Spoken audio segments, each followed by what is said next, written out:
नमस्कार साथियों, स्वागत है आपका अपने YouTube चैनल वाईके ऑनलाइन एजुकेशन में। दोस्तों, हमारा एनसीईआरटी का जो सीरीज़ चल रहा है उसमें जो कक्षा 9 की हम पुस्तक पढ़ रहे हैं, आज उसका लास्ट पार्ट है हमारे पास। तो इसके बाद हम कक्षा 9 की ही जो सेकंड किताब होती है उसे पढ़ेंगे। तो आप लोग जुड़े रहिए चैनल पे, बहुत ही अच्छी चीज़ें मैं आपको यहाँ पे बताती हूँ। एनसीईआरटी की कहाँ से क्वेश्चन बनते हैं, मैं ये सारी चीज़ें आपसे डिस्कस करती हूँ। तो देखो, आज हम राजेश जोशी को पढ़ रहे हैं और यदि आपने अभी तक चैनल को लाइक शेयर सब्सक्राइब नहीं किया है तो प्लीज़ कर लीजिए और अपने दोस्तों के साथ शेयर करना बिल्कुल ना भूलिए। तो देखिए, राजेश जोशी के बारे में हम जान लेते हैं। राजेश जोशी का जन्म सन 1946 में मध्य प्रदेश के नरसिंहगढ़ ज़िले में हुआ। उन्होंने शिक्षा पूरी करने के बाद पत्रकारिता शुरू की और कुछ सालों तक अध्यापन किया। राजेश जोशी ने कविताओं के अलावा कहानियाँ, नाटक, लेख और टिप्पणियाँ भी लिखीं। साथ ही उन्होंने कुछ नाट्य रूपांतर भी किए हैं। कुछ लघु फिल्मों के लिए पटकथा लेखन का कार्य भी किया। उन्होंने भर्तृहरि की कविताओं की अनुरचना, भूमिका, कल्पतरु, यह भी, जो भर्तृहरि है ना, वो संस्कृत के महाविद्वान हुए हैं, ठीक है, कवि हैं वो संस्कृत के। और उनकी जो कविताएं हैं ना, भूमिका, कल्पतरु, यह भी, मतलब उनकी रचनाओं के उन्होंने आधार मान के अपनी रचनाएं की हैं, ठीक। एवं मायकोवस्की की कविता का अनुवाद, मायकोवस्की जो एक अंग्रेजी लेखक हैं, ठीक है, तो उनकी कविताओं का उन्होंने अनुवाद किया है। पतलून पहना बादल नाम से किया।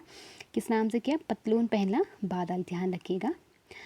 कई भारतीय भाषाओं के साथ साथ अंग्रेजी, रूसी और जर्मन में भी राजेश जी की कविताओं के अनुवाद प्रकाशित हुए हैं। फिर देखिए, राजेश जोशी के प्रमुख काव्य संग्रह हैं एक दिन बोलेंगे पेड़, बहुत इंपॉर्टेंट है, आपको याद रखना है। एक बार समूह क के किसी पेपर में पूछा भी गया था, एक दिन बोलेंगे पेड़ किसकी रचना है? तो राजेश जोशी की है। मिट्टी का चेहरा, नेपथ्य में हंसी, दो पंक्तियों के बीच, बहुत इंपॉर्टेंट रचनाएं हैं, आपको एकदम कंठस्थ करनी है, ठीक है। उन्हें माखनलाल चतुर्वेदी पुरस्कार, मध्य प्रदेश शासन का शिखर सम्मान और साहित्य अकादमी पुरस्कार से सम्मानित किया गया है। आपको बताना है कि इनको इनकी किस रचना पे साहित्य अकादमी पुरस्कार मिला है, ठीक। कमेंट में मुझे ज़रूर बताइए। राजेश जोशी की कविताएं गहरे सामाजिक अभिप्राय वाली होती हैं। वे जीवन के संकट में भी गहरी आस्था को उभारती हैं। उनकी कविताओं में स्थानीय बोली बानी, मिजाज और मौसम सभी कुछ व्याप्त है। उनके काव्य लोक में आत्मीयता और लयात्मकता है तथा मनुष्यता को बचाए रखने का एक निरंतर संघर्ष भी। दुनिया के नष्ट होने का खतरा राजेश जोशी को जितना प्रबल दिखाई देता है, उतना ही वे जीवन की संभावनाओं की खोज के लिए बेचैन दिखाई देते हैं। और यहाँ पर जो उनकी कविता है उसका नाम क्या है? बच्चे काम पर जा रहे हैं, ध्यान रखिएगा। प्रस्तुत कविता में बच्चों से बचपन छीन लिए जाने की पीड़ा व्यक्त हुई है। आपके पास कभी कभी क्वेश्चन ये बन जाएगा कि राजेश जोशी द्वारा रचित बच्चे काम पर जा रहे हैं कविता में कौन से विषय को लेकर के लिखी गई है? तो आपको ध्यान रखना है कि उनसे उनके बचपन छीने जाने की जो पीड़ा होती है उसे यहाँ पे व्यक्त किया गया है। कवि ने उस सामाजिक आर्थिक विडंबना की ओर इशारा किया है जिसमें कुछ बच्चे खेल, शिक्षा और जीवन की उमंग से वंचित हैं। इस कविता में ये बताया गया है कि दो बच्चे हैं, एक बच्चा है कि जो ठीक ठाक घर में पैदा हुआ है, स्कूल जाता है, उसको जीवन की सारी सुख सुविधाएं मिल रही हैं। दूसरा बच्चा है जो एक गरीब घर में पैदा हुआ है, लेकिन उसकी क्या है, दायरे सीमित हैं। वो सिर्फ अब जब खुद कमाता है, बाल मजदूरी करता है, उसके बाद स्कूल तो दूर की बात, उसके बाद उसको दो वक्त की रोटी बड़ी मुश्किल से प्राप्त होती है। तो ये विडंबना को इन्होंने इस कविता में दर्शाया है, ठीक। तो आप लोगों को बहुत अच्छी लगेगी, कविता ज़रूर पढ़िएगा। देखिए, कोहरे से ढकी सड़क पर बच्चे काम पर जा रहे हैं, सुबह सुबह बच्चे काम पर जा रहे हैं। हमारे समय की सबसे भयानक पंक्ति है यह। भयानक है इसे विवरण की तरह लिखा जाना चाहिए इसे सवाल की तरह। काम पर क्यों जा रहे हैं बच्चे? क्या अंतरिक्ष में गिर गई है सारी गेंदें?